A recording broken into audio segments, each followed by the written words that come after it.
Hey everyone, it's Sebastian. In this video, I'm going to answer 10 questions that came through this week from members that joined our Facebook group. So when you join there, we ask you some questions, kind of where you're at in your journey, what can we help you with, things like that. But we also just have a space there for you to just ask any question. So I'm going to go through 10 of those that we recently got this week and hopefully help you out a little bit. So first question is from Amelia, and it says, should I buy the right materials to get started or use what I have? If you have supplies already, have fun with it. Go ahead and use those up. There's a lot of testing. There's a lot of figuring out how to actually make candles, even if it's not going to be the final product, even if they don't come out perfect. Just going through and doing the reps with the wax and the wicks that you already have and the oils. Once you get an understanding of how all of that works, then once you switch to the supplies that you're going to want to use going forward, you'll have a better understanding. You won't kind of waste as much. You're going to still have to go back and retest every time you make a change to a wick, change to a wax, oil, any of that. You're always going to be testing. I mean, we're years into this now and we're testing every week on something. So it's part of the process. But if you already have a stock of stuff, use it up. Totally fine. Mary says, how to start selling online. I always recommend a Shopify store. A Shopify store is your own website that you own it. You own all the traffic that goes to it. You can put pop-ups on there to start gathering people's emails. So even if it's not driving sales, it's giving that social proof. I, for one, like to I see people post about their business in whatever field it is in. And for instance, this shirt. So I just bought this shirt. I saw someone online that said, hey, I have this t-shirt business. And so I click on their profile. I wanted to go to their website. I could have bought it right there from them through Facebook or I'm going to their Etsy store. But I like to see someone's entire catalog. Having a website just kind of gives you more of that people believe in your business, right? So like it's that social proof, like yes, this is real. I have a website. What business out there doesn't have a website now? So if you think about it that way, I think it's super important, even if you're not getting a lot of sales right away. But our website, we use that for all of our reporting to calculate our taxes at the end of the year, all kinds of things. So it's not just a entry point for someone to buy your product. Because yeah, they can buy them from you directly on Facebook. They can buy them from you on your an Etsy store, things like that. But Shopify store will definitely kind of start building for you. Also, it's important to have that SEO. That takes a long time, but eventually you'll just start getting sales coming in without kind of knowing where that traffic's coming from. And you're only going to get those kind of sales if you've got a website. You're not going to necessarily get that elsewhere. So you can also do just an Etsy store, especially if you're just kind of hobbying this and playing around and seeing if you really want to go diving deep into it, because it does take a while to get a Shopify store set up properly. Etsy's really easy, really straightforward. So that could be an option for you as well. Next question, Elizabeth, is it an expensive hobby? As a hobby, absolutely. Even starting it as a business, it's expensive. But it's all about what you want to do with it, right? So you can just buy candles, kits, and you can make some candles and just kind of have fun with it and just practice and all of that for yourself. That's totally fun. If you enjoy that process, if you're actually trying to make quality candles that you're going to end up gifting, say for Christmas gifts or to sell, like you're going to invest quite a bit into it. So with our business here, was this another question? Maybe not, maybe because this is kind of the same thing. So there was a question that asked us how much it cost us to get started. So it was about $1,200 before we were in a good space. So it took about $600 worth of figuring it out, trying different waxes, different wicks, different oils, watching a million YouTube videos like this and kind of going different directions with things. So after about $600 kind of wasted, I don't know. I don't want to say wasted because you learn, right? You learn through the journey, but we were skipping around so much that in that first $600 kind of just went away. Once we got an understanding of, okay, we're going to use this wax, we're going to use this line of wicks. It took about another $600 worth of testing because, boxes of wax are $45 plus shipping. So $75. You've got another $25 in a bunch of wicks, say. So it adds up kind of quick. You have all your vessels there as well. So it can be kind of expensive. You can manage some of those costs, especially if you have like suppliers close. That really can help you. We don't have that here in Michigan on my side of the state. On the west side of the state, there's not any suppliers close by. So everything that we get is shipped to us. So it is kind of expensive, but it ended up being worth it in the long run. And there's more expensive hobbies out there. So think of it that way, I guess. Bernice, are soy or regular candles the best selling items or a mix of both? By regular candles, I'm guessing that you might mean like a paraffin or something that's more, has been mainstream, like through stores at the mall, your Yankee Candle, your Bath and Body Works type of thing. So are soy or regular candles the best selling items or a mix of both? So we only do soy, and then we also now do the coconut soy wax. So we don't have a lot of experience with paraffin. When we got into this, we always kind of wanted to go that soy route. I don't get into the debate of environmental, of what's healthy or what's not. That's something that we don't do as a brand. We're not those, you know, that's not us. But as far as what our customers want, the customers that come in and they say, what kind of wax are you using? So 1 in 20 customers that come into the store are going to ask that question roughly. When we say soy, they're all happy. Okay, great. Okay, great. So that means their mindset is that soy is a better option for them.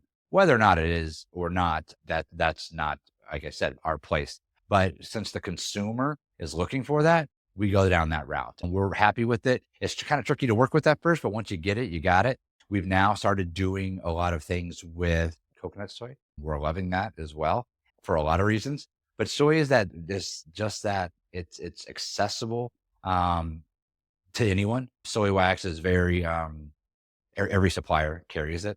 It's not like what I like to call a designer wax that like might be hot right now, but that might not be hot next month. So I'm always kind of cautious about recommending those other ones. I think coconut soy is great to and a safe bet. I think that every supplier probably has a coconut soy now and it's going to stick around. It's catching on. It's fantastic. But so as far as the customers and what sells better, we only sell soy. We don't sell paraffin and we don't. And then we also have the coconut soys now and customers are happy with it. So yeah, unknowns asked, where can I find the cheapest wax supply? Okay. So waxes is every supplier can get their hands on it, right? These suppliers can get their hands on it. So it's got to be competitive. So it's really a matter of what supplier is closest to you that is going to be able to, the shipping, because it's heavy, is a lot of what goes into it. So depending on who's closest to you, you might find better deals. So our supplier for our wax comes from North Carolina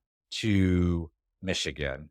And those rates are generally the best. Look at their bulk discounts that they might have once you get up to that point of buying, 5, 10 boxes at a time, or if you end up going to buying a pallet at a time. The shipping is going to be what makes the difference, a huge difference. So if you have a place local that you can buy your wax from, you're going to save a ton. But generally online, and like we've gone to like so many suppliers' websites trying to find that because the wax is the most expensive part, it seems, as far as the shipping and the bulk buys. So we haven't found much of a difference. Some will offer free shipping if you spend this amount of money, or the shipping is just included, but then the prices are higher, right? So it's minor difference. So, but if you're very close to a supplier where you're going to be in zone A or zone 1, the USPS that it calls it zone 1 for the closest shipping, because the shipping is based on the distance, right? So if you're going from California to New York, that shipping is going to be really high.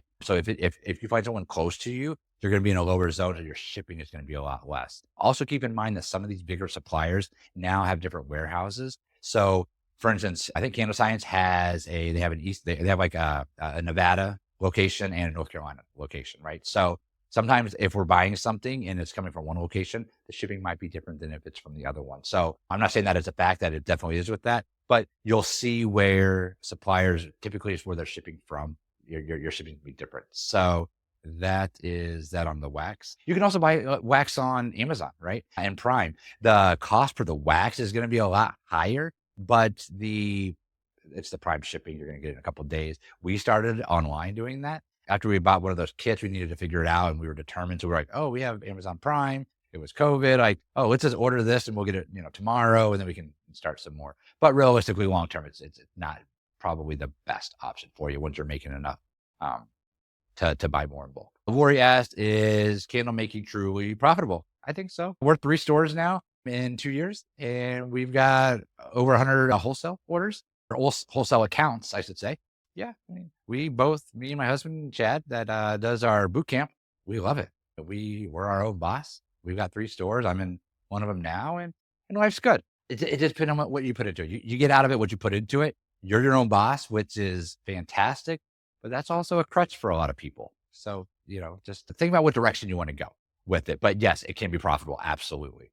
Let's see, Joe, how to get top dollars for my candles. Pricing your candles is not about, this is a heated debate. It is not about how much did it cost you to make this and then times it by 3x or 4x. That is not how you price your candles. I That's the hill I live on. That's the hill I'm going to die on. It is not necessarily about that. Now, that's a good factor to look at when you're pricing your candle, just to make sure that you're getting what you need to cover all your bills and make the profit that you're looking to make. However, I create the most value that we can within our niche. And so I work backwards. So and I don't want to get into pricing too much. I have other videos on that, but real quick. So this candle here, this is our 10-ounce, most common size for us. This is our 10-ounce pour. This candle here costs us $5.15 to $5.85 to make, based on the oils that we're using, because that can vary quite a bit. So that candle, we charge $26 for that. So that's, a 5X plus return. We have overhead, we have a shop to pay for, we have a staff to pay for. So we're going to charge more. So I don't think of it as like, okay, that cost me $5. I'm going to sell it for 15. Not how it works. Work backwards. How much can I make out of that? I want to know where's the sweet spot where I can sell these to a lot of customers, to have the quantities of orders coming in, but also not to short myself. I could sell that candle for $15 and I might sell twice as many possibly, right? But then that's just that much more work. That's that much more I have to produce. So you got to find a balance of what is your customer. And so knowing your target customer and understanding what they're going to pay for their candles. So what I would do is I would go into those shops so when you have your target customer in mind, go to where those people go. So is it the boutiques in your town? Is it the women's shops that sell the nice candles at the register? Is it more high end? Are you looking at, Target type of prices? Who is your customer? And once you understand who your customer is, you got to understand how much they spend for candles. So I work backwards. We shopped a lot of the stores in our town and said, what are people paying for candles? And it was that $25 to $30 range that a lot of these stores had.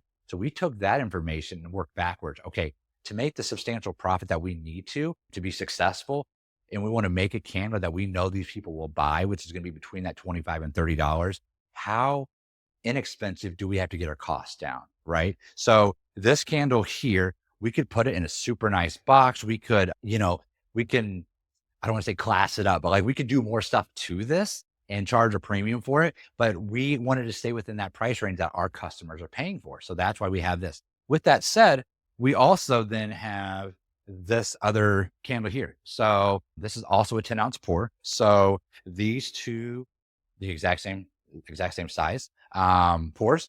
So that's 26. This is 42. Why do I charge 42 for it? Well, I show the value in having a nicer vessel. I have like the engraved lid on there. So this engraved lid, I think they cost us $1 or something like that, but it adds value. This nicer vessel is probably $2 more than a normal glass one, but that creates more value. So that's $3 more I'm spending. And then I'm adding also a nice little rigid box here. And then I'm just sticking my label on it. This is $1.15, $1.25, something like that. So it's about $4 more. Oh, the wax that we are using and some of the oils, it's probably about $5 more. So, but instead of $26, I'm getting 42. I'm making an extra $10 on this candle. So, but I'm creating a value. People have a perceived value in this that they don't, have in that necessarily. However, with that said, when you have a candle, so we take a lot of pride in our designs of our labels and the quality of our candles, right? We put a lot of work into them, and that we think we don't print our own labels because something colorful is just not going to work for us. And so this one right there, actually, we probably could print on our own, but something like this with the really details and the colors and stuff, professional printers is just going to make the most sense for us. So the labels cost us, a substantial amount of our overall cost of product. So, yeah. So that's our $26 candle. It's over 5X our cost of goods on that, but we perceive, or we give more value in those other ones, and we show it as more value. It's more of an exclusive line for us. So there's a perception there that our customers have to buy it and they need to buy it. So that would be my long-winded answer for that, for getting top dollar for your candle. If it was just a little mason jar candle, 8 ounces, had nothing fancy on it, I printed a label on it and stuck it on the side, it would look like I was at a flea market, and that's fantastic. Some of those people can sell thousands and thousands of candles, but they might not be selling to customers that are spending $26 or $42. They might be selling to people that will spend $10 or $12. So the value you create can change a lot based on what you're selling, the vessel, the oils, the quality of the candle. And ultimately, you want to get repeat customers. I can try to sell a candle and with a lower quality materials, and I can sell it to someone, but then are they going to buy from me again? That's the thing. You want to think about a repeat customer. So that's why you should care about your candles a lot. So that was a lot. So Lucia asked how to choose your niche. Something you're passionate about. So there's a lot of niches that you can go into that are kind of hot, but do you have a passion for that, right? So you can go into a niche of making, there's a lot of people that are in the space of like destinations, right? So they're creating lines of candles around destinations that they like. Do they like, is it the beach in Florida or an island in the Caribbean, or you're in the Middle East somewhere and you have all these memories and scents that you want to create a line around? Like that's a popular option for going into a niche like that. You can get into other niches. Some people will get into political niches and religious niches. Like you pick a niche though, based on what you believe in and what you want to continuously have pride in building. We could venture into other niches if we wanted to, just to like target that, like what's hot market. That's not us. We're looking for longevity with our brand. But with that said, there's a lot of people that can in these other niches that do very well. So, but I think the biggest thing is do something you're passionate about. So if you're going to do this long term, if this is a long term thing for you, if you actually care about the candles, if you enjoy the scent creations and the blending and things like that, that's kind of what our foundation is on. So Chad blends all of our candle scents. So there are 2, 3, 4 different oils together that he's come up with, and that's his creative outlet. And he loves doing that. My passion is the selling side of it and getting the stores open and doing what we're doing there. So I don't necessarily put as much effort into that scent creation. It's like, yeah, that's your strong suit. Let me look at the selling side of it. So just pick an area that you're passionate about, and it can always change, right? Once you have a strong niche that is kind of your core, you can then also have different lines of candles for different things. So keep that in mind. It doesn't always have to be that one focus. Yeah. So that's there. Oh, a couple of real quick. A couple other niches that seem to be really popular are the ones that are going down the road of like environmental ones, right? So the ones that are the healthy versions and things like that. Those seem really popular. There's a couple brands out there that are kind of getting some traction within like the health world. So I'll leave it at that. So Alyssa, is blending colors and scents universal no matter what wax you use? Yes and no. Same philosophy, same steps go into it, but what you're doing is going to be different. So the temperature that you're going to heat your wax to, then the temperature that you're going to blend at, and then the temperature that you're going to pour at, those three things are going to be different no matter, or they're going to be different regardless of what wax you use. Even if it's a soy wax from one company and then you buy a completely different kind of wax, most likely it's going to have a few degrees differences there. Or you're going to have from a paraffin wax to a soy wax to a beeswax to a olive oil wax, they're all going to have a wide range of temperatures. So that's a big thing that, yes, you still have to do the same thing. You still got to measure everything out the same way. You still got to add things the same way. You're still going through the same steps, but they are going to vary widely as far as the science and how you get those things to work together. Suppliers will have most of the suppliers will have some pretty good recommendations to start at, but then you can also ask in communities as well what they choose to do.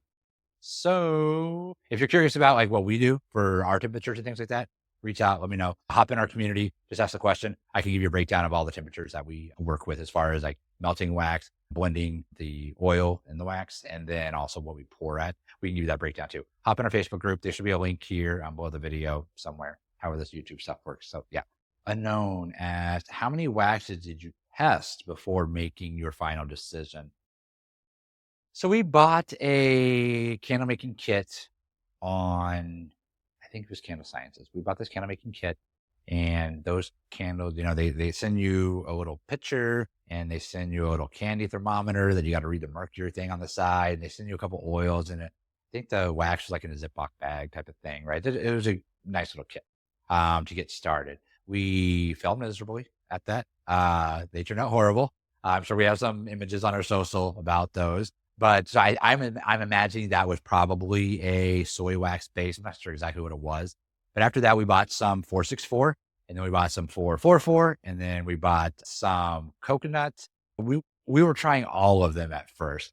And when our candles wouldn't turn out right, we assumed that I better try a different wax, or, I better try a different wick. So when we weren't actually getting the foundation needed to understand like why they failed. So We tried doing it. We even were like mixing, like, I think we were putting some coconut oil and I don't know. We're getting too wild with it. We're like, wait, how are we going to do this if we scale up one day and we're larger? Are we going to be measuring all this out and mixing this? There's so many waxes out there on the market that are just fantastic how they are. There's no need to be adding anything additional into those waxes. I know some people like to add in Vibar to make it whiter or something acid. I don't know. There's so many good waxes out there from different people that you can just buy the wax. Like that's just extra work. And then if you accidentally didn't measure something right, and then your candles don't turn out, but you don't know why, and then you're starting to change up all the other variables, we try to keep it as simple as possible. So we ultimately just decided, all right, we need to go with, so what we use is 464 wax, Golden Brands 464, because a lot of suppliers sell it. And so it's easily accessible and it was cost effective for us. Like we don't have the money to, when we're not even making good candles at the time when we started, like we didn't have the money to be spending double for some of these other waxes. If you have those resources, definitely try it. But we appreciate what we've learned through using 464 because there's all those intricate details that like will fail your candle that you got to learn. And once you like the sinkholes and the adhesion to the glass and all of that, once you know that, and then you decide, hey, I'm going to switch to a different wax, it might be night and day different, but now you have those fundamentals and understand how a candle might fail and how you can adjust for it. So we're appreciative of everything we've learned through it. And we still use it for 95% of our candles in the shop. We still use 464. And then we use a coconut soy for our, that kind of higher end line there. So, and it's not a matter of what oil or waxes we like more, because we love this coconut soy, like absolutely love it. But it's a matter of accessibility, cost, and things like that. And we're always cautious because we have to go back and retest every single thing if we wanted to switch waxes all across the board. And it's just not that much of a priority for us yet, but we are expanding. Let's see here. That was that. Okay, last question. Rebecca, how do I ensure the candles I hope to gift and sell are safe when used correctly? Okay, how do I ensure the candles I hope to gift and sell are safe when used correctly? Okay, test, test, test. Make sure that you understand the ins and outs of testing, what makes a candle fail, what doesn't. Once you're confident in your candles, then make sure that you provide your customers with the needed materials. Candle care card. Let me see here. I've got, so this is our candle care card that we have with every single customer that comes through. We put one of these in the bag with it, and then you buy online. It obviously comes in the box. It talks about the first burn, how it's a burn, checking your wick, the length of the burn, keeping it away from drafts, staying even, when to stop burning it, because that's super important to have on there because people will burn all the way to the bottom. They'll forget about it. And that's where you start getting the opportunity for that glass to shatter or break, is that they're burning it too low. And then we just talk about some other stuff, what we like for wax melters. There's certain wax melters we prefer over others. And then we also talk about like upcycling the vessel and we wanting them to recycle. So having a candle care card, kind of giving them those instructions. Of course, you can't read all this to them. You don't know if they're going to read this. You don't know if they're going to even look at this, especially you mail it to them. You don't know. But if you're confident that in a typical use and a little bit of abuse of you turning or testing and burning those candles, if you're confident with it, then just do it. Get out there and start giving them to other people, making sure that they like them, and then start selling them. Yeah, we can only do so much. And I don't want to minimize the risk or the safety factor because that is the biggest part of the business, because that is what can shut your business down, overnight. Is some kind of issue there, regardless if it's your fault or not. If someone sues you, you've got to go through that process, which can be expensive. So I don't want to mitigate that or minimize that, I should say, the importance of that.